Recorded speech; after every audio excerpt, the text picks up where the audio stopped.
નમસ્કાર દોસ્તો, world inbox એકેડેમીની આ ડિજિટલ પ્લેટફોર્મ પર આપ સૌનું હાર્દિક સ્વાગત છે. મિત્રો, સંવાદ શ્રેણી અંતર્ગત આજે મુખ્ય પરીક્ષાના બે મુદ્દા લઈ અને તમારી સમક્ષ હાજર થયો છું.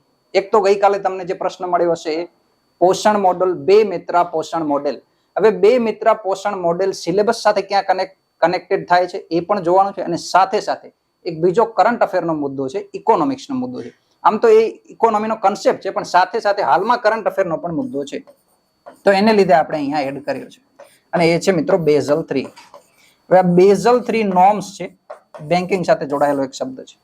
તો બેઝલ 3 નોર્મ્સના પણ આપણે વિવિધ જે મહત્વના મુદ્દા હશે મુખ્ય પરીક્ષાને લઈને એ જોવાના છે, અને સાથે સાથે આજનો જે મુખ્ય પરીક્ષાનો આપણે જે સંવાદ શ્રેણી અંતર્ગતનો પ્રશ્ન હતો કે બે મિત્રા મોડેલ, તો એ બે મિત્રા મોડેલનું પણ આપણે જવાબ જોવાનું છે કે કઈ રીતે આને કઈ કઈ બાબતો આમાં ઉમેરી અને સારા માર્ક્સ પ્રાપ્ત કરી શકાય.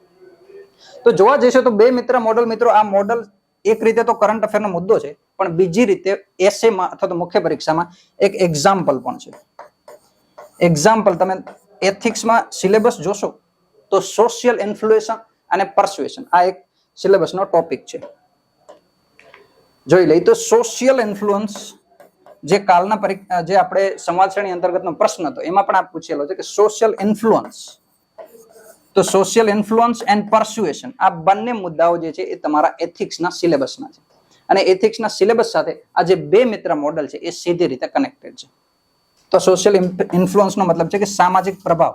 તો સામાજિક પ્રભાવને જ્યારે તમે ઉદાહરણ સાથે સમજાવવાનો પ્રયાસ કરશો કે સામાજિક પ્રભાવનો ઉપયોગ જે છે એ કઈ રીતે કરી શકાય, અથવા તો જે સરકારી યોજનાઓ છે અથવા તો પ્રશાસનમાં છે એ કઈ રીતે આ ઉપયોગી છે સામાજિક પ્રભાવ. અને બીજું છે પરસ્યુએશન. પરસ્યુએશન એટલે કે સમજાવટ. તમે કોઈ વ્યક્તિને જે તમારો મત છે એ કઈ રીતે સમજાવશો, તમે જે વાત કરવા જઈ રહ્યા છો એ વાત ઉપર એ વ્યક્તિની સહમતિ કઈ રીતે પ્રાપ્ત કરશો, એને કહેવાય આપણે પરસ્યુએશન. કે કોઈ વાત તમે એવા તર્ક આપશો કે જેથી કરીને એ વ્યક્તિ તમારી વાત સાથે સહમત થાય. તો આ બંને મુદ્દા મિત્રો એથિક્સના છે, સામાજિક પ્રભાવ અને ઇન્ફ્લુઅન્સ, સોશિયલ ઇન્ફ્લુઅન્સ અને સાથે સાથે પરસ્યુએશન. તો સોશિયલ ઇન્ફ્લુઅન્સ અને પરસ્યુએશનનો તમે જો કોઈ ઉદાહરણ આપવાના હશો તો આ ઉદાહરણ આપશો. અને બીજું, ભારતમાં જે છે એ સ્વાસ્થ્ય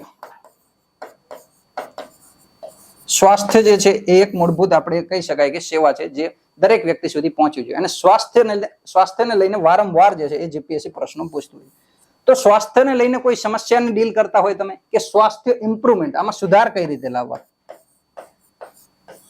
તમે જાણો છો આપણે જે સતત વિકાસ લક્ષ્યાંકો છે, સસ્ટેનેબલ ડેવલપમેન્ટ ગોલ, એની અંતર્ગત નો પોવર્ટી એન્ડ ઝીરો હંગર આ પ્રકારના જે છે આપણે સસ્ટેનેબલ ડેવલપમેન્ટ ગોલ સુધાર્યા છે. તો no poverty, zero hunger, good health, SDG 3. ત્રીજો જે સતત વિકાસ લક્ષ્યાંક છે, ત્રીજા નંબરનો ગુડ હેલ્થ એન્ડ વેલબિંગ, એટલે કે તમામનું સારું સ્વાસ્થ્ય હોય. તો ભારતે પણ એની ઉપર હસ્તાક્ષર કર્યા છે, અને 2030 સુધીમાં ભારતે પણ દરેક વ્યક્તિનું ઉચ્ચ સ્વાસ્થ્ય જે છે એ જળવાય એ પ્રકારના પ્રણ લીધા છે. તો ભારતે જો સ્વાસ્થ્ય સુધારવું હશે તો કઈ રીતે સુધારશે. જો સ્વાસ્થ્ય ઉપરના તમે મુદ્દા જોશો તો ભૂતકાળમાં પણ પૂછાઈ ચુક્યા છે અને ભવિષ્યમાં પણ પૂછાશે.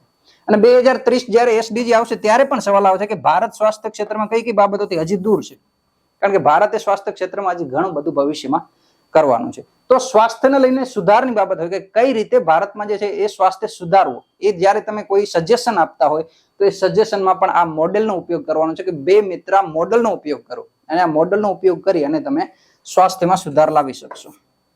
તો આઈ હોપ કે તમે સમજ્યા હશો કે બે મિત્ર મોડેલ આપણા માટે કઈ રીતે ઇમ્પોર્ટન્સ છે.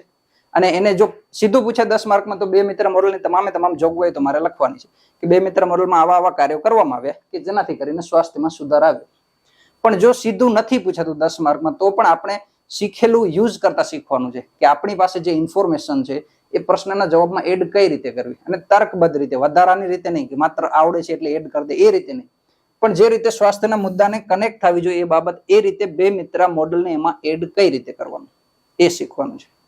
તો તમે સમજ્યા છો કે સ્વાસ્થ્યના સુધારને લઈને પણ આપણે બે મિત્ર મોડેલ આજે એડ કરશું. હવે જોઈએ કે બે મિત્ર મોડેલ છે શું. તો એના પહેલા એક રિપોર્ટ જોઈ લઈએ, અને રિપોર્ટમાં કઈ કઈ બાબતો એડ થયેલી છે, ભારત સામેની કઈ કઈ સમસ્યાઓ છે એ પણ સૂચવેલી છે. સ્વાસ્થ્યને લઈને એક મોડેલ આપણે જોઈએ.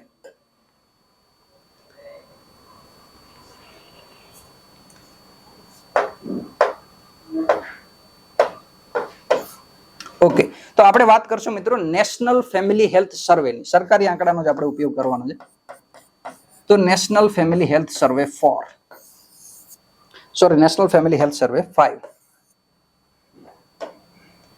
તાજેતરમાં જે આવેલો છે એનો આપણે ઉપયોગ કરવાનો છે. નેશનલ ફેમિલી હેલ્થ સર્વે 5. આનો ડ્યુરેશન પૂછે તો ક્યારે આ જે છે આંકડાઓ લેવામાં આવ્યો તો એનો વર્ષ છે 2019 થી લઈને 21 સુધીના. આ સમયગાળામાં જે છે એ સ્વાસ્થ્યના આંકડાઓ લેવામાં આવેલા છે. આમાં કેટલીક ઇન્ફોર્મેશન આપેલી છે. એ ઇન્ફોર્મેશન એવી આપેલી છે કે બાળકોમાં કયા કયા પ્રકારનું સ્વાસ્થ્યને લઈને સમસ્યાઓ છે બાળકોમાં, અને સાથે સાથે એમાં માહિતી આપેલી છે મહિલાઓને. તો આપણે બધા જાણીએ છીએ કે આ બંને વર્ગો છે એ કોઈને કોઈ રીતે વંચિત અથવા તો સ્વાસ્થ્ય અને સેવાઓ જે છે એમાંથી આ બંને વર્ગો વંચિત છે. મહિલાઓ સાથે પણ કેટલીક સ્વાસ્થ્યને લઈને સમસ્યાઓ છે, અને ઉપરાંત બાળકો સાથે લઈને પણ પોષણની ઘણી બધી સમસ્યાઓ છે. તો આમાં આંકડા એવો આપેલા છે કે મહિલાઓ સાથે લગભગ 53%, આખા દેશની 53% મહિલાઓ એનિમિયા ગ્રસ્ત છે. એનિમિયાથી ગ્રસ્ત છે આખા દેશની 53% મહિલાઓ. સૌથી પહેલા આ આંકડો આપેલો છે. તો આપણે આજનો જે ક્વેશ્ચન છે એની સાથે સીધો મહિલાઓ સાથેનો સ્વાસ્થ્યને કઈ રીતે સુધાર કરો એ જોડાયેલો નથી. બીજો જે ડેટા છે મિત્રો બાળકો સાથેનો એમણે વિસ્તૃત ડેટા આપેલો છે. એમાં આપેલા છે સ્ટન્ટિંગ, વેસ્ટિંગ, આ પ્રકારના શબ્દોનો યુઝ કરવામાં આવેલો છે. અને અલ્પ પોષણ એટલે કે અંડર નરિશમેન્ટ, અલ્પ પોષણ, આ બંને શબ્દોનું ગુજરાતી નથી કરવાનું, સીધા યુઝ કરવાના છે. સ્ટન્ટિંગ ગુજરાતીમાં લખવાનું, વેસ્ટિંગ ગુજરાતીમાં લખવાનું. આનો મિનિંગ શું થાય અને કેટલું પ્રમાણ ભારતમાં છે એ ડેટા આપેલો છે નેશનલ ફેમિલી હેલ્થ સર્વે 5 પ્રમાણે. સૌથી પહેલા જોઈએ વેસ્ટિંગ. તો વેસ્ટિંગ નો મિત્રો મતલબ થાય લો વેઇટ ટુ હાઇટ, એટલે કે વજન ઓછું હોય ઊંચાઈના પ્રમાણમાં. જેટલી ઊંચાઈ હોય એના પ્રમાણમાં વજન ઓછું હોય. શા માટે ઓછું હોય? ઓબ્વિયસલી એમની પાસે પોષણયુક્ત આહાર નહીં હોય, એટલા માટે શું હશે? વજન ઓછું હશે. તો જે બાળકોની સ્થિતિ આવી હોય કે એમની ઊંચાઈના પ્રમાણમાં એમની પાસે વજન નથી, આ બાળકો કઈ કેટેગરીમાં આવશે? વેસ્ટિંગ કેટેગરીમાં આવશે. બીજું, એવા વ્યક્તિઓ કે જેની ઉંમરના પ્રમાણમાં વજન ઓછું છે, ધારો કે તમે 20 વર્ષની ઉંમરના છે અને એ કેટેગરીના બાળકોનું જે સામાન્ય વજન હોવો જોઈએ એટલો વજન તમારી પાસે નથી, તો ક્યાં આવશે? અહીંયા આપણે ઊંચાઈ એની જગ્યાએ વય કરી નાખી, ઉંમરના આધારે ઓછું વજન આવશે તો એ બાળક આવશે અલ્પ પોષણ કેટેગરીમાં, એટલે કે બાળકને પૂરતા પ્રમાણમાં પોષણ નથી મળ્યું. અને આ સ્ટન્ટિંગ જે છે એ પણ લો વેઇટ ટુ એજ, ઉંમરના પ્રમાણમાં ઓછું વજન, આ પ્રમાણે ઊંચાઈના પ્રમાણમાં જે છે એ વયના પ્રમાણમાં ઊંચાઈ ચોક્કસ નહીં. તો આ ત્રણે શું મુદ્દાઓ છે કે કોઈ વ્યક્તિ પાસે જે છે એ સચોટ પ્રમાણમાં વજન, ઊંચાઈ જે છે એ વયના આધારે અથવા તો પોષણના આધારે ઓછી છે. આ ત્રણ એના મુદ્દા છે, સ્ટન્ટિંગ, વેસ્ટિંગ અને અલ્પ પોષણ. આનું પ્રમાણ પણ આપેલું છે કે ભારતના જે કુલ બાળકો છે એ બાળકોમાંથી 35% બાળકો સ્ટન્ટેડ છે. સ્ટન્ટિંગ જે છે એ કેટલા બાળકોની સમસ્યા છે? ભારતના 35% બાળકો. અને વેસ્ટિંગ નું પ્રમાણ આપેલું છે 19%. અને સાથે અલ્પ પોષણનું જે પ્રમાણ આપેલું છે એ 32% આપેલું છે. આ આંકડા યાદ રાખજો, નેશનલ ફેમિલી હેલ્થ સર્વેના છે. તો જ્યારે પણ તમે સ્વાસ્થ્યને લઈને ડીલ કરતા હોય કે ભારત સામે કેવા કેવા પ્રકારની સ્વાસ્થ્યને લઈને સમસ્યાઓ છે, તો આ સ્વાસ્થ્યને લઈને સમસ્યાઓ આ બધી છે કે ભારતના 35% બાળકો જે છે એ વય જૂથના સ્ટન્ટિંગના સમસ્યા છે, 19% બાળકો સામે જે છે એ વેસ્ટિંગની સમસ્યા છે, અને લગભગ 32% બાળકો સામે અંડર નરિશમેન્ટ એટલે કે અલ્પ પોષણની સમસ્યા છે. તો આપણને સમસ્યા ખ્યાલ આવી કે આ સમસ્યા છે 3. હવે આપણે એ સમજવાનું છે કે આ 3 સમસ્યાઓનું સમાધાન આપણે 2 મિત્ર મોડેલથી કઈ રીતે કરશું. 2 મિત્ર, આ મોડેલ યાદ રાખજો. 2 મિત્ર મોડેલનો ઉપયોગ કરશું તો આ 3 સમસ્યાઓનું તમને સમાધાન મળશે. કઈ રીતે? પેલા તો જોઈએ કે 2 મિત્ર છે શું. ક્યારના આપણે જોઈએ છે કે 2 મિત્ર મોડેલ, 2 મિત્ર મોડેલ, 2 મિત્ર પોષણ મોડેલ શું છે? તો આ 2 મિત્ર કોઈનું નામ નથી, કોઈ જનાવરનું નામ નથી, આ એક જિલ્લો છે મિત્રો. છત્તીસગઢનો એક જિલ્લો છે, અને આ જિલ્લામાં પણ કોઈ નક્સલવાદની કે એવી કોઈ પ્રવૃત્તિ નથી કરવામાં આવતી, એટલે કે હિંસક પ્રવૃત્તિ ધરાવતો એવો કોઈ જિલ્લો નથી, શાંત જિલ્લો છે આ વિસ્તાર.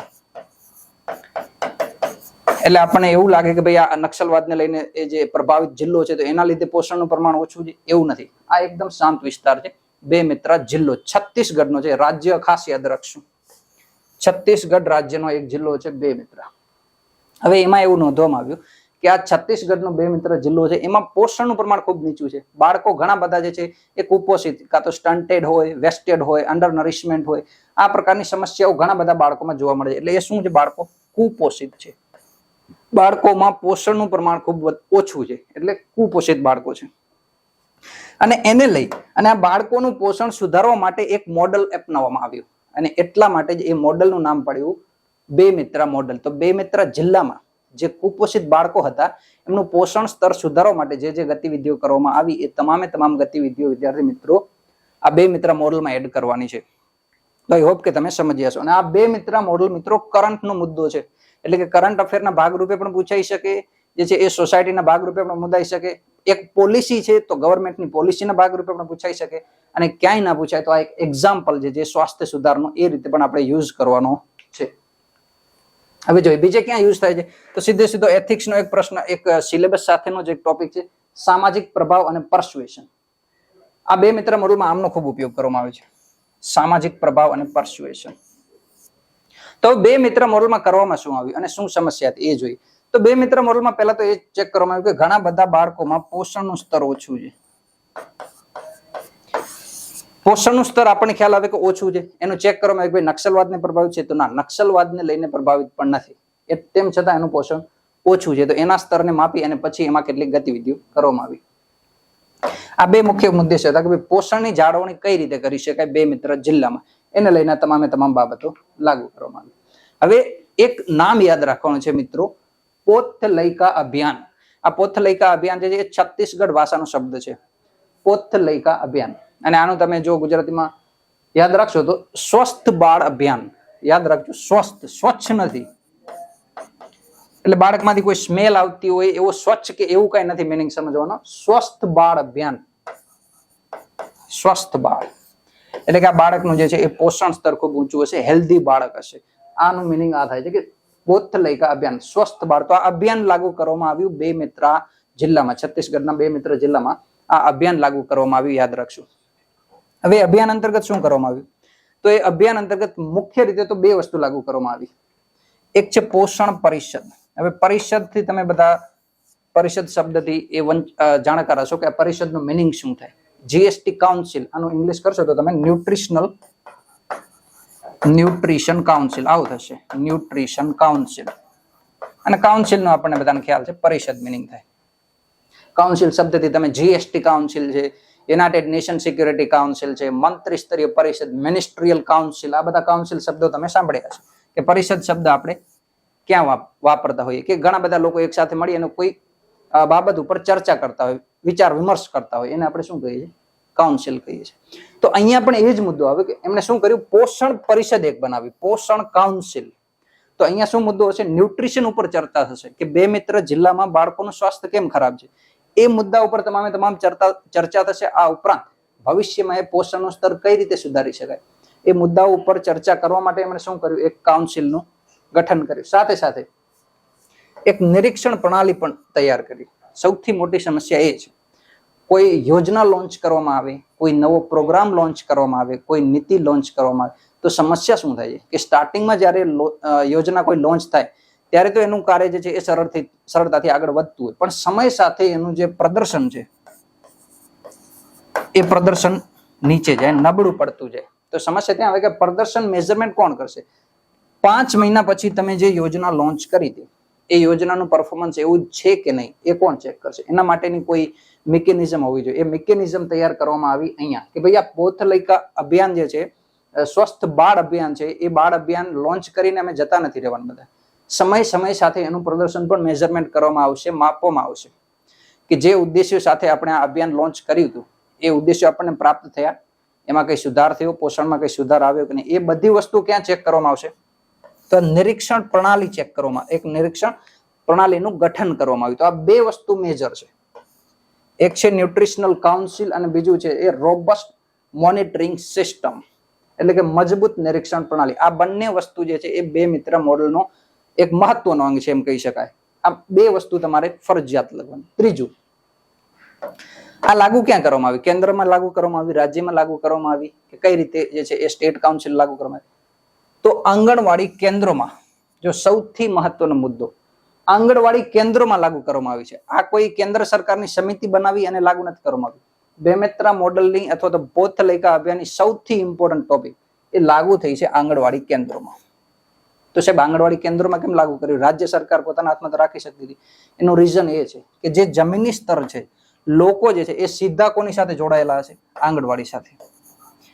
હવે કોઈના વ્યક્તિના બાળકોમાં જે છે પોષણનું સ્તર નીચું હશે, એમને જરૂરી યોજનાઓનો લાભ નહીં મળતો હોય, તો એ મુદ્દો લઈને સીધો કોઈ સચિવાલયમાં નહીં જાય, વિધાનસભામાં લઈને નહીં જતો રહે વ્યક્તિ. 200-300 કિલોમીટરનું એક અંતર હશે તો ત્યાં કોઈ વાહન લઈને નહીં જાય કે અમને આ યોજનાનો લાભ નથી મળી શકે. પણ યોજનાનો લાભ નહીં મળે તો એ વ્યક્તિ આંગણવાડીમાં સરળતાથી આવી શકશે. તો આંગણવાડી કેન્દ્રોમાં જે છે એ લાગુ કરવાનો બેઝિક પર્પસ એ જ હતો કે લોકો જે એનો સીધો લાભ ઉઠાવી શકે, સાથે સાથે જો લાભ પ્રાપ્ત ન થાય તો લાભ પ્રાપ્ત કેમ ન થયો એ વસ્તુ. અને બીજું એ નિરીક્ષણ પ્રણાલી પણ છે, તો અહીંયા તમે કમ્પ્લેન પણ કરી શકશો. એટલે જમીની સ્તર ઉપર યોજનાનું જે છે એ મજબૂત અમલીકરણ થાય એટલા માટે ક્યાં લાગુ કરવામાં આવે છે? આંગણવાડી કેન્દ્રોમાં.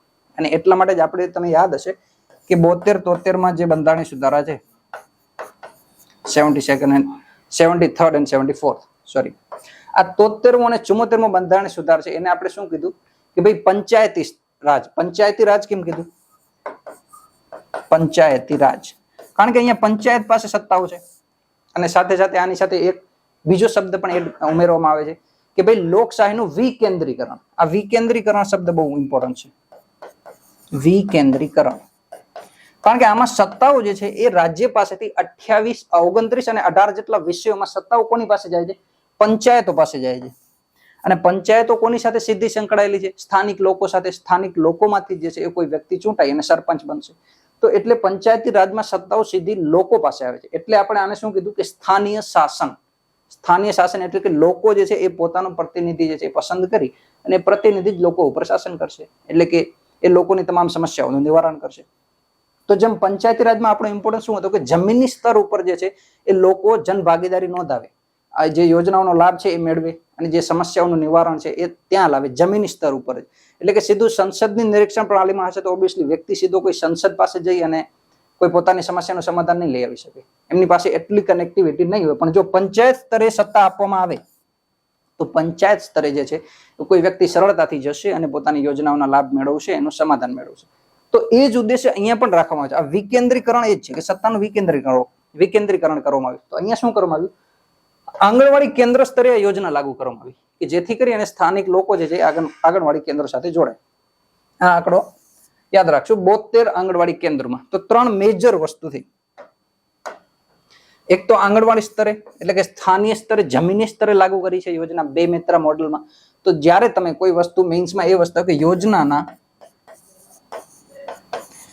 સફળ થવા માટે કયા પરિબળો જરૂરી છે અથવા તો તમારા સજેશન સુધારતો કે આ યોજનાનું ઇમ્પ્લિમેન્ટેશન હજી વધુ સુધરે એ માટે તમારા ઉપાયો સૂચવો. આ પ્રકારનો જો ક્વેશ્ચન ડીલ કરતો તો આ મુદ્દા તમે એમાં ઉમેરી શકો કે ભાઈ XYZ યોજના છે એનું ઇમ્પ્લિમેન્ટેશન સારી રીતે નથી થયું. તો પેલું એને ગ્રાઉન્ડ સ્તરે, જમીની સ્તરે લાગુ થયેલી છે કે નહીં, જમીની સ્તરે એના કોઈ પ્રતિનિધિ છે કે નહીં. બીજું, એમના માટે કોઈ પરિષદ એટલે કે જે સમસ્યાઓનું સમાધાન છે એના માટે કોઈ પરિષદ કે ચર્ચા થાય છે એવા પ્રતિનિધિઓનો એક સમૂહ છે કે નહીં. અને બીજું, એનું પરફોર્મન્સ મેજર કરવા માટે કોઈ મિકેનિઝમ બનાવવામાં આવેલી છે કે નહીં. આ તમામે તમામ મુદ્દા તમારે ત્યાં પણ એડ કરવાના છે. તો આપણે યાદ રાખશું કે માત્ર કોઈ વસ્તુ જે છે એ શીખતા હોય તો 2 મિત્ર મોડેલ સમજીએ છીએ તો એનો મિનિંગ એ જ નથી કે આ મુદ્દા ખાલી 2 મિત્ર મોડેલ પૂછા છે તો જ આપણે યુઝ કરશું. ના, એવું નથી. આ 3-4 મુદ્દા આપણે યાદ રાખશું તો આ મુદ્દાઓનો ઇમ્પ્લિમેન્ટેશન આપણે મેઇન્સ એક્ઝામ લખતા હશું ત્યારે કરશું કે ભાઈ આને આ વસ્તુમાં કનેક્ટ કરી શકે. બીજું, સૌથી ઇમ્પોર્ટન્ટ બાબત, ભાષા. સ્થાનીય ભાષામાં એડ કરવામાં આવ્યું છે. આ પોથલયકા અભિયાન છે એ સ્થાનીય ભાષામાં લાગુ કરવામાં આવ્યું છે. આપણે જો કે છત્તીસગઢનું છે તો એનું નામ પણ છત્તીસગઢની જે સ્થાનીય ભાષા છે એવું લખેલું છે. સ્વસ્થ બાળ અભિયાન નથી રાખેલું. સ્વસ્થ બાળ અભિયાનમાં જે છે એ કોઈ સમાજ છે ને હેલ્ધી ચાઇલ્ડ અભિયાન, હેલ્ધી ચાઇલ્ડ કેમ્પેઇન નથી રાખેલું. ઇંગ્લિશ ભાષા રાખશો તો ઓબ્વિયસલી જે ગ્રામ્ય વિસ્તારની પબ્લિક હશે એ સરળતાથી સમજી નહીં શકે કે અભિયાનનું નામ શું છે, આ કયા ઇન્ટેન્શનથી લાગુ કરવામાં આવે છે, એની ગાઈડલાઇન્સ હશે, એના બેનિફિટ હશે, એના માટે કયા પ્રમાણપત્રો છે, એ તમામે તમામ યાદી તમે ઇંગ્લિશમાં લાગુ કરશો તો લોકોને ખ્યાલ જ નહીં આવે કે આ કઈ વસ્તુ ચાલે છે અને આપણે એના લાભાર્થી છીએ કે નહીં, અથવા તો લાભ લેવાનો છે તો કયા પ્રમાણપત્રો આપણી પાસે હોવા જોઈએ. તો આ સ્થાનિય ભાષામાં, સ્થાનિક ભાષામાં તમામે તમામ બાબતો લાગુ કરવામાં આવેલી છે. તો 4 મુદ્દા કોઈ પણ યોજનાના અમલીકરણમાં સુધાર કરવો હોય તમારે તો 4 મુદ્દા ખાસ યાદ રાખશું. આગળ વધીએ.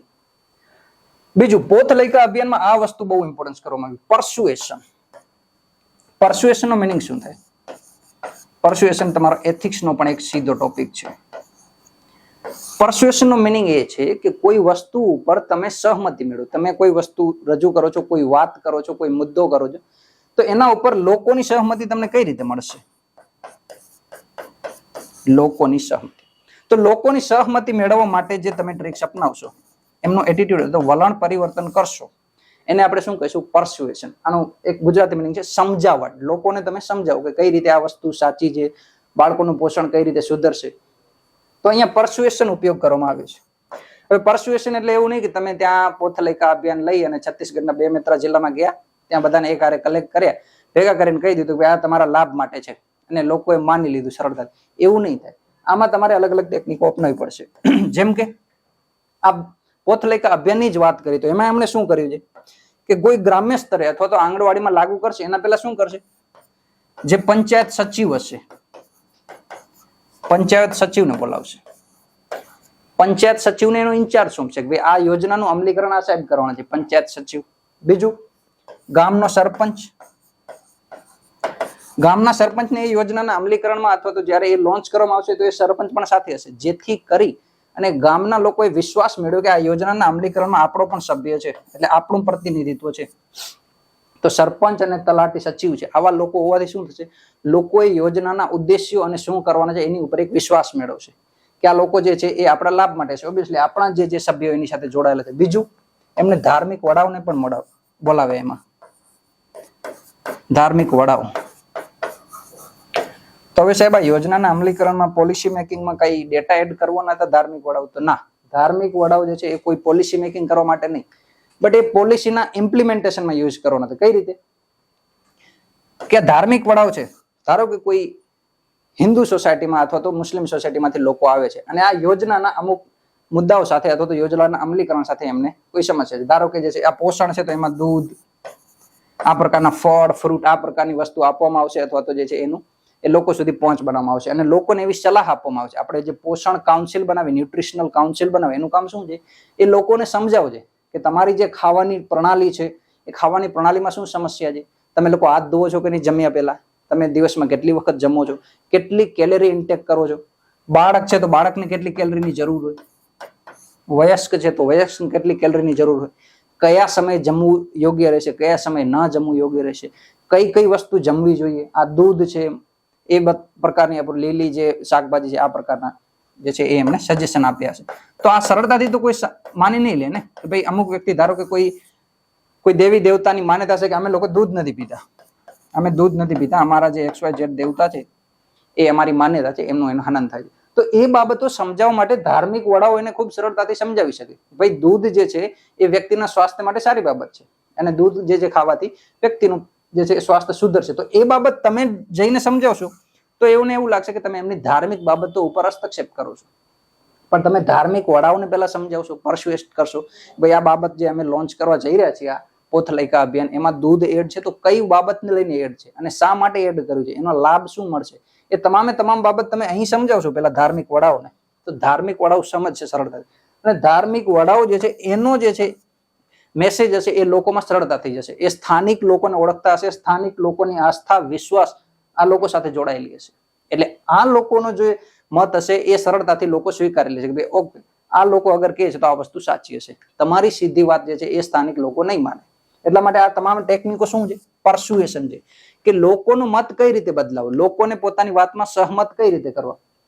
તો પંચાયત સચિવ છે, સરપંચ છે, ધાર્મિક વડાઓ છે, આ તમામને જે છે આના અમલીકરણમાં ભાગ બનાવે અને તમામ બાબતો સમજાવી, પોષણની સલાહ આપી કે ભાઈ પોષણ, આપણે જોયું કે ન્યુટ્રિશનલ કાઉન્સિલ છે, તો ન્યુટ્રિશનલ કાઉન્સિલે એ કાર્ય કર્યું કે એ આખો સંવાદ રચ્યો એમણે સમિતિઓમાં અને ગામડે અને આંગણવાડી કેન્દ્રોમાં જઈ અને લોકોને બતાવ્યું કે તમારી જે જીવનશૈલી છે એમાં કઈ કઈ સમસ્યાઓ છે, તમારા લોકોની જીવનશૈલી છે અથવા તો જે આહાર શૃંખલા છે, તમારું જે ભોજન છે એ કઈ કઈ સમસ્યાઓ સાથે ગ્રસ્ત છે, એમાં કઈ વસ્તુ ફેરફાર કરવી જોઈએ, એ ફેરફાર કરવાથી શું લાભ આવશે. આ તમામ બાબતો ન્યુટ્રિશનલ કાઉન્સિલે ચર્ચા કરી છે, લોકો વચ્ચે જઈ અને પછી લોકોને સમજાવ્યા છે.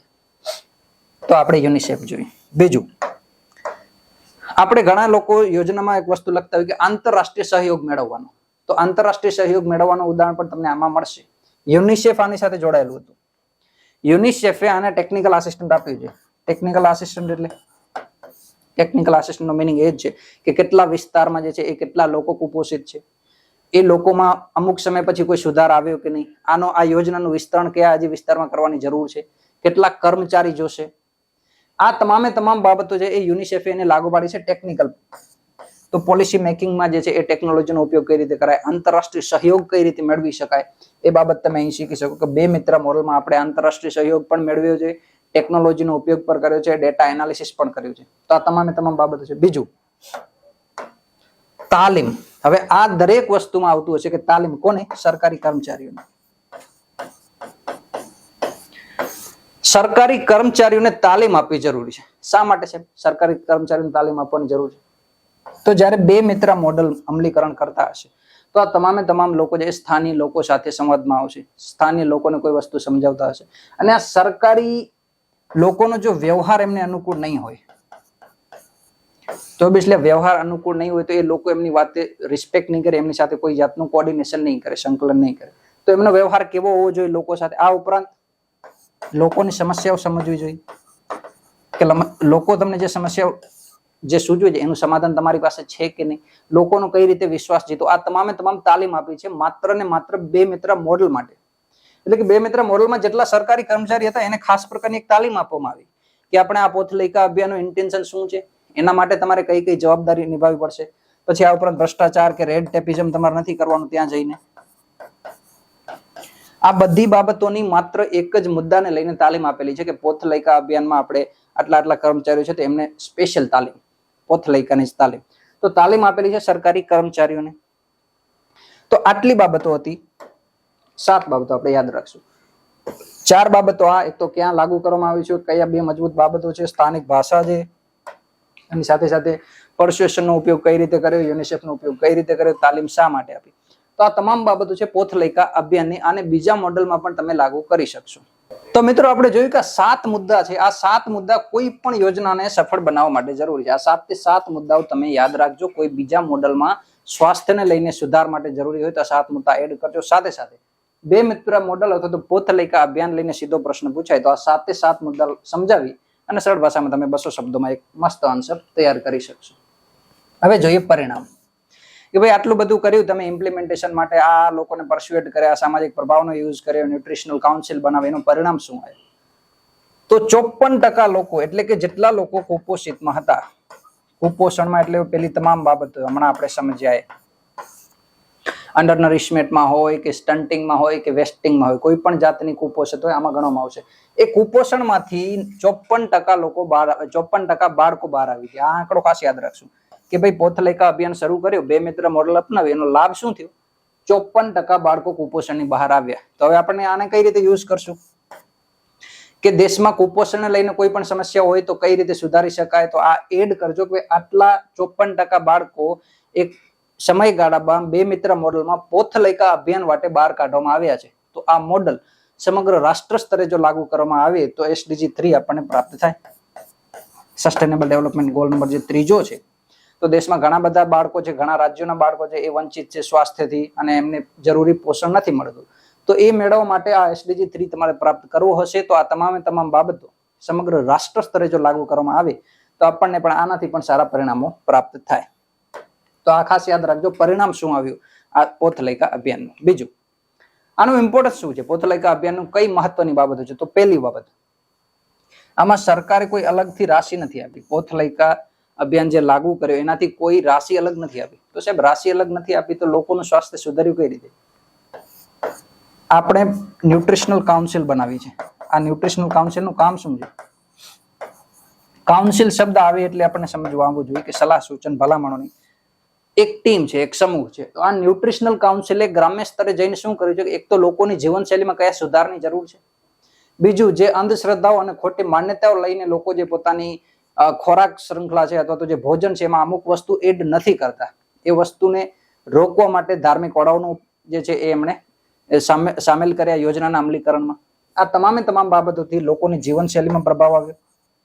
જીવનશૈલીમાં બીજું, લોકોની જે ભોજન પ્રણાલી હતી, કેટલા સમયે લોકો જમતા હતા, કયા સમયે લોકો જમતા હતા, કઈ વસ્તુ ભોજનમાં એડ કરતા હતા, આ બધી વસ્તુમાં એટલે કે લોકો પાસે ઓલરેડી ભોજન હતું જ, લોકોને એની માહિતી નથી, ઇન્ફોર્મેશન નથી કે યોગ્ય ભોજન કયા સમયે અથવા તો કેટલી માત્રામાં કયા વય જૂથે ખાવું જોઈએ, આ તમામ બાબતો કોણે આપી? ન્યુટ્રિશનલ કાઉન્સિલે પોથલેકા અભિયાનમાં. તો આમાં સરકારે કોઈ અલગથી બજેટ રાશિ નથી ફાળવી. એટલે સૌથી પહેલા આ યોજના જે છે એ ખૂબ સરળતાથી સમગ્ર રાષ્ટ્ર સ્તરે લાગુ કરી શકાય, બજેટમાં કોઈ વધારાનો ભાર એડ કર્યા વગર. બીજું, કુપોષણ મુક્ત ભારત. હવે હાલમાં તમને ખબર હશે સપ્ટેમ્બર આપણે માહ જે છે, સપ્ટેમ્બર માસને આપણે પોષણ માહ તરીકે ઉજવી છે. 1 થી 7 સપ્ટેમ્બર છે તો એને આપણે પોષણ સપ્તાહ તરીકે ઉજવી છે. તો આનું ઇન્ટેન્શન શું છે? એ જ છે કે ભાઈ સમગ્ર રાષ્ટ્રમાં જે છે એ કુપોષિત જે છે એ બાળકોના સ્વાસ્થ્યમાં સુધાર આવે, સમગ્ર રાષ્ટ્ર જે છે એ કુપોષણ મુક્ત બને. તો કુપોષણ મુક્ત ભારતનું જો તમારું સ્વપ્ન છે એ પૂર્ણ કરવું હશે તો પણ આ પોથલેકા અભિયાનનો 2 મિત્ર મોડલ યુઝ કરવો પડશે. તો આઈ હોપ કે તમે ઇમ્પોર્ટન્સ આનું સમજ્યા હશો કે શું ઇમ્પોર્ટન્સ છે. જરૂરિયાત કે કોઈ રાશિ ફાળવવાની જરૂર નથી. ચલો, તો આ મોડલ હતો મિત્રો આપણો 2 મિત્રનો. હવે એક બીજો આપણે નાનો મુદ્દો સમજવા જઈ રહ્યા છીએ અને એ પણ કરંટ અફેરનો જ મુદ્દો છે મિત્રો. એ છે બેસલ 3. બેસલ 3 જે છે એ સીધી રીતે તો બેન્કિંગ નો મુદ્દો છે, ઇકોનોમિક્સ સાથે જોડાયેલો મુદ્દો છે. ઇકોનોમિક્સ નું નામ સાંભળીને ઘણા લોકોના દિમાગમાં આવી ગયા છે કે આ કોઈ મોટા મોટા ફોર્મ્યુલા હમણાં સમજાશે, પણ એવું નથી. ખૂબ સરળ મુદ્દો છે અને ઇકોનોમિક્સ નો તમારો જે ડર છે એ દૂર કરી શકે એવો મુદ્દો છે. ચલો આગળ વધીએ. ઓકે, તો સમાચારમાં શા માટે છે? તો સમાચારમાં એટલા માટે છે કે RBI, reserve bank of India, ભારતની જે કેન્દ્રીય બેંક છે, એને બેસલ 3 ના માપદંડો રજૂ કર્યા છે. માપદંડો એટલે એક આધારભૂત ઢાંચો, આટલી ગાઈડલાઇન્સ રજૂ કરી છે, એમ તમે સરળ ભાષામાં સમજી શકો. બેસલ 3 નોર્મ્સ, માપદંડો કોના માટે રજૂ કરે? તમારી કે મારી માટે? ના, ઓલ ઇન્ડિયા ફાઇનાન્શિયલ ઇન્સ્ટિટ્યૂટ એટલે કે અખિલ ભારતીય વિત્ત સંસ્થાઓ, આ સંસ્થાઓ માટે જે છે એ એમણે આ બેસલ 3 માપદંડો લાગુ કર્યા છે. બીજું, બેસલ 3 માપદંડો લાગુ કર્યા એમાં એક શબ્દ છે 3. તો આ ત્રીજા માપદંડ હશે એ વાત તો કન્ફર્મ છે. આપણે જોયું છે કે લોકડાઉનમાં ફેઝ હોય, લોકડાઉન 1, લોકડાઉન 2, લોકડાઉન ઓપન કરતા હતા તો એને પણ શૃંખલામાં ઓપન કર્યા હતા. એટલે કે અમુક તબક્કાઓમાં એમણે ઓપન કર્યા હતા. એમની ગાઈડલાઇન્સ પર તમે જોઈ હશે કે ભાઈ મે મહિનાની ગાઈડલાઇન્સ આ છે, લોકડાઉન 2 આ મંથમાં ઓપન થશે. તો એ શું હતી કે ભાઈ બીજા કે ત્રીજા લોકડાઉનમાં છે આટલી વસ્તુ તમારે ફોલો કરવાની છે. આટલા લોકોએ 50 લોકો એકઠા થવાનું છે કે 100 લોકો એકઠા થવાનું છે કે માસ્ક પહેરવાનું છે કે માસ્ક નથી પહેરવાનું, આ તમામ બાબતો શું હતી? એ આપણી ગાઈડલાઇન્સ હતી. એ જ આપણા માપદંડો હતા. તો એ જ પ્રમાણે અહીંયા શું છે, આરબીઆઈ એક ગાઈડલાઇન્સ રજૂ કરી છે કે ભાઈ ઓલ ઇન્ડિયા ફાઇનાન્શિયલ ઇન્સ્ટિટ્યુશન છે એટલે કે અખિલ ભારતીય વિત્ત સંસ્થાઓ છે, એ વિત્ત સંસ્થાઓ બેઝલ 3 માપદંડો અનુસરવાના રહેશે. બેઝલ 3 માપદંડોમાં એ ગાઈડલાઇન્સ લખેલી હશે કે કઈ બાબતો આપણે ફોલો કરવાની છે. હવે અહીંયા એક તમારા માટે નવો શબ્દ આવશે, ઓલ ઇન્ડિયા ફાઇનાન્શિયલ ઇન્સ્ટિટ્યુશન. તો ઓલ ઇન્ડિયા તો સમજ આવશે કે સમગ્ર ભારત સ્તરની કોઈ વાત છે, અખિલ ભારતીય વાત છે. ફાઇનાન્શિયલ ઇન્સ્ટિટ્યુશન એનાથી પણ ઘણા બધા લોકોને સમજવામાં આવશે. ફાઇનાન્શિયલ ઇન્સ્ટિટ્યુશન, તો all India financial institutions, Akhil Bharatiya વિત્ત સંસ્થાઓ એટલે કે આ સંસ્થાઓ એ પ્રકારની સંસ્થાઓ છે જે સમગ્ર ભારતમાં કોઈ ક્ષેત્રમાં કામ કરે છે તો કોઈ જવાબદારી સંભાળે છે. એટલે એ વસ્તુ સમજમાં આવશે કે ઓલ ઇન્ડિયા ફાઇનાન્શિયલ ઇન્સ્ટિટ્યુશનનો મિનિંગ શું છે. અને આ સંસ્થાઓએ હવે બેઝલ 3 ના માપદંડો લાગુ કરવાના છે. ક્યારથી? આજથી? ના, આજથી નહીં, નવા નાણાકીય વર્ષથી, આવનારા નવા નાણાકીય વર્ષથી. નાણાકીય વર્ષ આપણને સૌને ખ્યાલ હશે 1 એપ્રિલ થી 31 માર્ચ. તો 31 માર્ચે કોઈ પણ એક ફાઇનાન્શિયલ યર છે એ પૂરું થાય. જે લોકો જીએસટી ભરતા હશે એમને ખ્યાલ હશે કે 31 માર્ચનું ઇમ્પોર્ટન્સ કેટલું બધું હોય. તો 1 એપ્રિલે એક નવો નાણાકીય વર્ષ ચાલુ થશે અને એ જ એપ્રિલ એટલે કે 1 એપ્રિલ 2024 આવતા વર્ષની વાત છે. એટલે આવતા વર્ષે આ તારીખના રોજ ઓલ ઇન્ડિયા જે ફાઇનાન્શિયલ ઇન્સ્ટિટ્યુશન છે એમણે બેઝલ 3 ના માપદંડો ફોલો કરવાના છે. આ છે કરંટ નો મુદ્દો. હવે આપણે થોડું ડિટેલમાં જોઈએ કે પહેલા તો આ સંસ્થાઓ શું છે, શું કામ કરે છે, ઓલ ઇન્ડિયા ફાઇનાન્શિયલ ઇન્સ્ટિટ્યુશન્સ. તો અખિલ ભારતીય સંસ્થાઓ છે એટલે કે સમગ્ર રાષ્ટ્ર સ્તરે કામ કરતી સંસ્થાઓ છે, આખા દેશમાં કોઈ ક્ષેત્ર સાથે જોડાયેલી હશે. અને બીજું શું કરશે, આ વિનિયમન કરતી સંસ્થાઓ છે. વિનિયમન એટલે છે, વિનિયમન એટલે કઈ નહીં, કોઈ સંસ્થા ઉપર કોઈ ક્ષેત્ર ઉપર દેખરેખ રાખશે. જેમ કે આપણે આરબીઆઈ ની વાત કરીએ તો આરબીઆઈ આખા ભારતમાં નાણાકીય તરલતા, કેટલા સમય માટે કેટલા નાણાં પૂરા પાડવા, બેંકોમાં તરલતા છે કે નહીં, વધારવી ઘટાડવી, રૂપિયાનું અવમૂલ્યન, તમામ બાબતોની દેખરેખ કોણ રાખે છે? આરબીઆઈ. તો એ જ રીતે ઓલ ઇન્ડિયા ફાઇનાન્શિયલ ઇન્સ્ટિટ્યુશન છે એ અલગ અલગ ક્ષેત્રોમાં કામ કરશે. અર્થવ્યવસ્થાના જે અલગ અલગ ક્ષેત્રો હશે એ ક્ષેત્રોમાં કામ કરશે અને ક્ષેત્રો કયા કયા ક્ષેત્રમાં શું કામ કરશે એની ઉપરથી એના નામ છે. આ 5 સંસ્થાઓ મિત્રો ખાસ યાદ રાખવાની છે. જોઈએ તો પેલા export import bank of India. Export import આ મુદ્દો આપણને નામ ઉપરથી ખ્યાલ આવી જશે. Export import bank of India. તો એક્સપોર્ટ ઇમ્પોર્ટ એટલે કે ભારતનું જે આયાત નિકાસ સાથે જોડાયેલું ક્ષેત્ર છે એ એક્સપોર્ટ ઇમ્પોર્ટ ઉપર કોણ વિનિયમન કરશે? તો એક્ઝિમ બેંક. એક્ઝિમ નામની જે સંસ્થા છે એ. બીજું નાબાર્ડ. આ નાબાર્ડ નું ફૂલ ફોર્મ તો ખબર નહીં કેટલી પ્રિલિમ પરીક્ષામાં પૂછાયેલું છે. આ ખાસ યાદ રાખવાનું છે. National bank four agriculture and rural development. આમાં બે શબ્દો આવ્યા, કૃષિ અને ગ્રામીણ વિકાસ. ફૂલ ફોર્મમાં આ બંને શબ્દો ઇન્વોલ્વ છે. તો આ બંને શબ્દો ઇન્વોલ્વ છે એનો મિનિંગ એ થયો આ ક્ષેત્ર સાથે જોડાયેલી છે.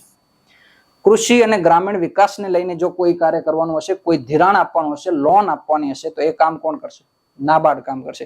એટલે કે કૃષિ અને ગ્રામીણ વિકાસ સાથે જોડાયેલી તમામ બેંકો છે એ બેંકોનું વિનિયમન રેગ્યુલેશન નાબાર્ડના હાથમાં હશે. બીજું NaBFID, national bank for financing infrastructure and development. આમાં બે શબ્દો આવ્યા, ઇન્ફ્રાસ્ટ્રક્ચર એન્ડ ડેવલપમેન્ટ. તો આ ફૂલ ફોર્મ થી જ નામ જે છે એનું ક્ષેત્ર ખ્યાલ આવે છે આપણને. National bank for financing. Financing એટલે એ જ કે ભાઈ ધિરાણ આપશે, લોન આપશે. કયા ક્ષેત્રોને લોન આપશે? ઇન્ફ્રાસ્ટ્રક્ચર, આધારભૂત ઢાંચો, જે રોડ પરિવહન ક્ષેત્ર, જે બંદરનું કામ આવતું હશે, રેલવેનું કામ આવતું હશે, એર પરિવહનના ક્ષેત્રો કોઈ કામ કરતા હશે તો એમાં લોન આપશે. કોણ આપશે? આ નેબફીડ નામની જે સંસ્થા છે અથવા તો એની સાથે જોડાયેલી તમામ બેંકો હશે એ બેંકોનું વિનિયમન કોણ કરશે? આ નેબફીડ. Infrastructure and development. આ બંને મુદ્દા ખાસ યાદ રાખજો. ચોથી બેંક કઈ છે? તો નેશનલ હાઉસિંગ બેંક. હાઉસિંગ શબ્દ છે આમાં. ઓબ્વિયસલી જે આવાસ સાથે જોડાયેલી તમામ યોજનાઓ હશે અથવા તો જે બેંકો હશે અથવા જે ધિરાણ આપવામાં આવતું હશે એ તમામ મુદ્દા ઉપર તપાસ અને ધ્યાન કોણ રાખશે? National housing bank. પાંચમી બેંક છે small industrial development bank of India. અહીંયા સ્મોલ ઇન્ડસ્ટ્રી છે, small industrial development bank of India. તો સ્મોલ ઇન્ડસ્ટ્રીયલ છે એ શું છે? કે જે નાની ઔદ્યોગિક યોજનાઓ છે, એમએસએમઈ છે, તો એવા ક્ષેત્રો હશે એમને જે ધિરાણ આપવામાં આવતું, જે રાશિ આપવામાં આવતી હશે તો એની સાથે જો કોઈ સરકારી યોજનાઓ જોડાયેલી હશે અથવા તો કોઈ બેંકો લોન આપતી હશે એ તમામ મુદ્દાઓનું તપાસ અને સંતુલન કોણ રાખશે? ધ્યાન કોણ રાખશે? સિડબી. તો આઈ હોપ કે આ 5 સંસ્થાઓના ફૂલ ફોર્મ ઉપરથી તમને ક્ષેત્રો ખ્યાલ આવ્યા હશે કે કયા ક્ષેત્રોમાં 5 જે છે અખિલ ભારતીય વિત્ત સંસ્થાઓ કામ કરે છે. અને બીજું આ 5 સંસ્થાઓ હવે બેઝલ 3 ના નોર્મ્સ લાગુ કરશે. તો આપણને એમ થાય કે સાહેબ બેઝલ 3 ના નોર્મ શું કોઈ લોકડાઉનની ગાઈડલાઇન્સ છે? તો ના, લોકડાઉનની ગાઈડલાઇન્સ નથી. આ બેન્કિંગ ક્ષેત્ર સાથે જોડાયેલા અમુક મુદ્દાઓ છે. બીજું આને બેઝલ કેમ નામ યાદ રાખ્યું છે? એબીસી નથી રાખ્યું. બેઝલ શું છે? બેઝલ એક શહેર છે. ક્યાં આવેલું છે? સ્વિટ્ઝરલેન્ડમાં આવેલું છે. સ્વિટ્ઝરલેન્ડનું એક શહેર છે બેઝલ. અને બેઝલમાં જે છે એ આ તમામ પ્રક્રિયાઓ જે લાગુ કરવામાં આવી છે. Basel committee on banking supervision. આ જે કમિટીનું નામ પણ આપણે યાદ રાખશું, Basel committee on banking supervision. આ સમિતિએ જે છે એ આ બેઝલ શહેરમાં બેસીને અમુક ગાઈડલાઇન્સ યાદ રાખ, ગાઈડલાઇન્સ જે છે એ લોકો માટે અથવા તો સંસ્થાઓ માટે, બેંકો માટે રજૂ કરી છે. બીજું એનું હેડક્વાર્ટર ક્યાં આવેલું છે? તો એનું હેડક્વાર્ટર કોઈ સ્વતંત્ર હેડક્વાર્ટર તો નથી, પણ બેન્કિંગ ફોર ઇન્ટરનેશનલ સેટલમેન્ટ. આ આંતરરાષ્ટ્રીય સંસ્થા છે બેન્કિંગ ફોર ઇન્ટરનેશનલ સેટલમેન્ટ અને આનું હેડક્વાર્ટર ક્યાં છે? બેઝલમાં. તો એનું જે હેડક્વાર્ટર છે BIS નું, બેન્કિંગ ફોર ઇન્ટરનેશનલ સેટલમેન્ટનું જે હેડક્વાર્ટર છે એની જ હેડક્વાર્ટરમાં ઓફિસ છે કોની? બેઝલની. બેઝલ નોર્મ્સ અથવા તો જે આ બેઝલ કમિટી ઓન બેન્કિંગ સુપરવિઝનની જે સમિતિ કાર્ય કરે છે એનું જે ઓફિસ છે ક્યાં આવેલી છે? BIS ના હેડક્વાર્ટરમાં. યાદ રાખશું. તો આઈ હોપ કે બેઝલ નોર્મ્સ શા માટે બહાર પડ્યા છે અને બીજું બેઝલ શું છે, શહેર શું છે, કઈ રીતે કાર્ય કરે છે એ બાબતો આપણે જોઈ. ઓકે, આપણે જોઈ બેન્કિંગ ફોર ઇન્ટરનેશનલ સેટલમેન્ટ અને એની સાથે જ કામ કરે છે Basel committee on banking supervision. આ સમિતિનું પણ એક આપણે ખાસ નામ યાદ રાખશું. આગળ વધીએ. ઓકે, હવે આ જોઈએ બેઝલ 1. હવે આ 1, 2, 3 આવ્યું એટલે ઓબ્વિયસલી એમણે 3 વખત જે છે કોઈ નવી ગાઈડલાઇન્સ બહાર પાડી હશે. બેઝલ 1, 2 અને 3. આની થોડી ડિટેલ આપણે સીધી જ મેળવી. બેઝલ 1. બેઝલ 1 ની સમિતિ ક્યારે બેસી? તો એ સમિતિ બેઠી હતી મિત્રો 1988 ના સમયમાં. બીજું બેઝલ 3 ની, તો એ બેઝલ 3 ની સમિતિ બેઠી 2000 ના વર્ષમાં. ત્રીજી છે ક્યારે લાગુ પડી? તો બેઝલ 3 ની સમિતિ બેઠી છે 2010 ના સમયમાં. બીજું આ 1988 જે છે, આ 1988 ની જે તમામે તમામ અવધારણાઓ હતી કે જે જોગવાઈ હતી ભારતે લાગુ કરી છે. આ ભારતે લાગુ કરી છે. ક્યારથી? 1999 11 વર્ષ પછી. 2000 ની જે સાલમાં બીસી અને અથવા તો બેઝલ 3 ના જે નોર્મ્સ આવ્યા, બેઝલ 2 ના જે નોર્મ્સ એ ભારતે લાગુ કર્યા છે? તો ના, ભારતે સંપૂર્ણપણે આ નોર્મ્સ હજી સુધી લાગુ કર્યા નથી. જો કે એના નોર્મ્સ જે છે એ ગાઈડલાઇન્સ આવી વર્ષ 2004 ના સમયગાળામાં. 4 વર્ષ પછી જે છે એ Basel committee on banking supervision નામની જે સમિતિ હતી એમણે નવી ગાઈડલાઇન્સ આપી, પણ ભારતે સંપૂર્ણપણે લાગુ નથી કરી. અને 2010 ના જે નોર્મ્સ આવ્યા છે એને આપણે કહીશું બેઝલ 3. આની બેઝલ 3 ની ડેટ આરબીઆઈ આપેલી હતી મિત્રો 31 માર્ચ 2019. આ સમયગાળો આપેલો હતો. પણ ઓબ્વિયસલી આપણને ખ્યાલ છે કે ભાઈ માર્ચ પછી અને 2020 ના સ્ટાર્ટિંગમાં આપણે કોરોના આવ્યો, તો કોરોનાના લીધે ઘણી બેંકોએ આના માટે જે જરૂરી પૂંજી હતી એમની પાસે હતી નહીં. એટલા માટે આ બેઝલ 3 ના જે નોર્મ છે એની ડેડલાઇન હજી લંબાવાઈ છે. અને ભારતમાં હજી તમામે તમામ બેંકોને આ બેઝલ 3 નોર્મ્સ લાગુ નથી પડ્યા, પણ માત્ર ને માત્ર અત્યારે વાત આપણે કરી છે ઓલ ઇન્ડિયા ફાઇનાન્શિયલ ઇન્સ્ટિટ્યૂટ, એટલે કે અખિલ ભારતીય વિત્ત સંસ્થાઓ. આ સંસ્થાઓ જે છે એ બેઝલ 3 ના નોર્મ લાગુ કરશે 2024 થી. ધીરે ધીરે જે છે એ બીજી પ્રકારની બેંકો છે એના ઉપર પણ લાગુ કરવામાં આવશે. તો આઈ હોપ કે આ ત્રણે ત્રણ વસ્તુ તમને સમજમાં આવી હશે કે 3 વખત જે છે એ Basel committee on banking supervision ઉપર જે સમિતિ બેઠી એને અલગ અલગ જે છે ગાઈડલાઇન્સ આપી, એને આપણે બેઝલ 1, 2 અને 3 કીધા. કયા વર્ષમાં રજૂ થયા, ભારતે લાગુ કર્યા છે કે નહીં એ રિપોર્ટ એ આપણે સમજીએ. બીજું, બેઝલ 1 ની એક બાબત આપણે જોઈએ.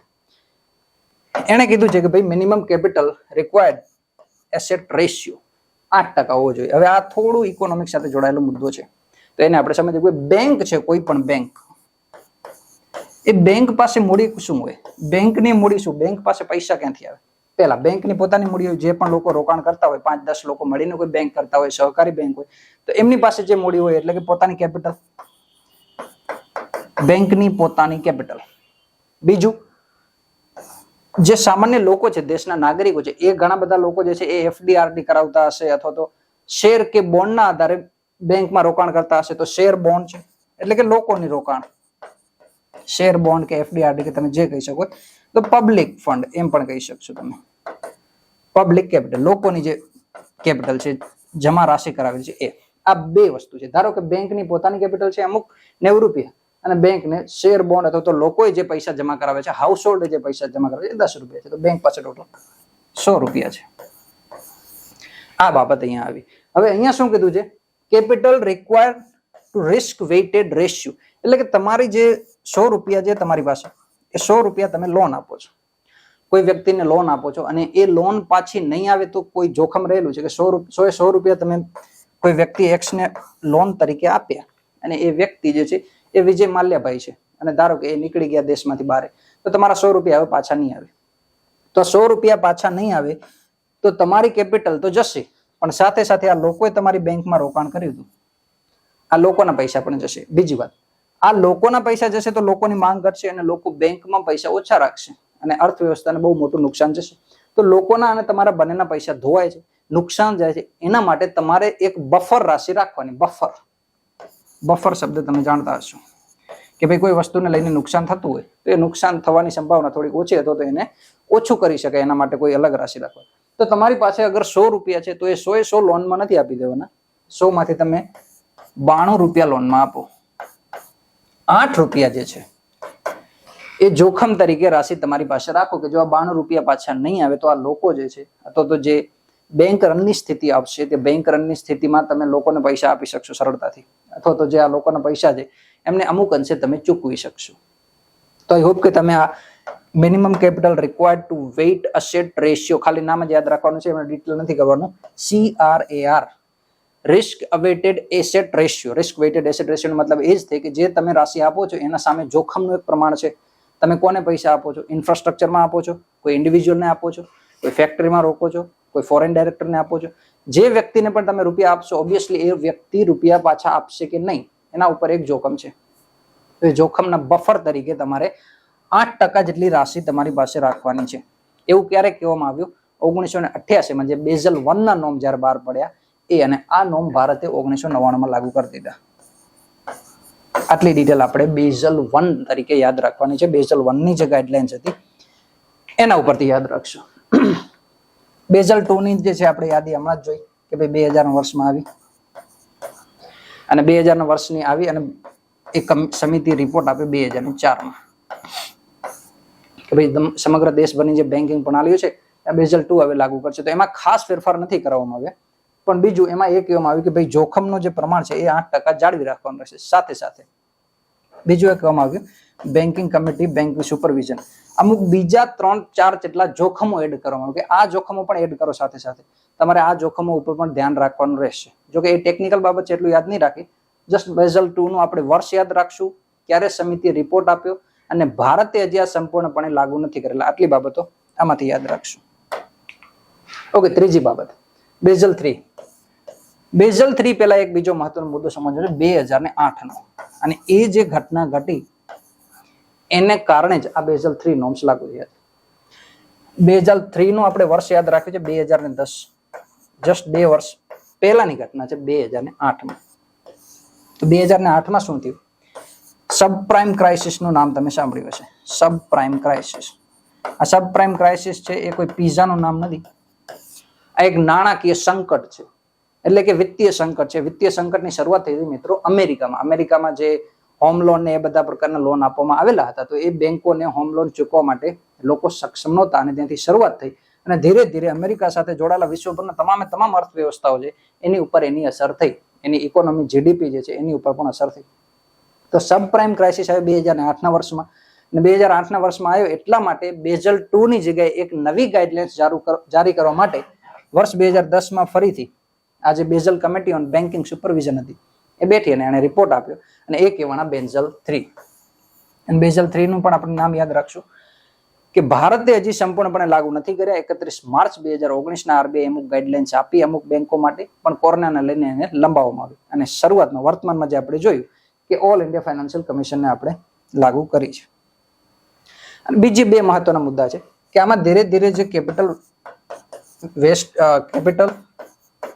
ટુ વેસ્ટ રેટેડ એસેટ છે એનું પ્રમાણ વધારવામાં આવ્યું 12.5% કરવાનું. બફર જે સ્ટોક આપણે જોયું કે તમારી પાસે 100 રૂપિયા છે તો 100 લોનમાં નથી આપવાના, એની જગ્યાએ 12.5% તમારે બફર સ્ટોક રાખવાનો છે CRAR ના તરીકે. ઓકે, તો આ બાબત આપણે જોઈશું. અને બીજું બેંક રનની જો સિચ્યુએશન થાય છે, બેંક રન કોને કહેવાય? હવે હમણાં તમે યસ બેંકનું જે કૌભાંડ આવ્યું એ તમે જોયું. ભાઈ યસ બેંકમાં અમુક સમસ્યાઓ અથવા તો જે ક્રોનિક કેપિટલિઝમને લઈને જે મુદ્દા ઉઠ્યા અને બેંક રન થયું. બેંક રનનું કારણ એ જ હતું કે યસ બેંક છે એ યસ બેંક દિવાળી જાહેર થવાની જે છે એ નજીક પહોંચી ગઈ. એની પાસે એટલી પૂંજી નહોતી કે જેટલા લોકોએ પૈસા જમા કરાવ્યા એ પૂંજી આપવા માટે પણ યસ બેંક પાસે એટલી પૂંજી હતી નહીં.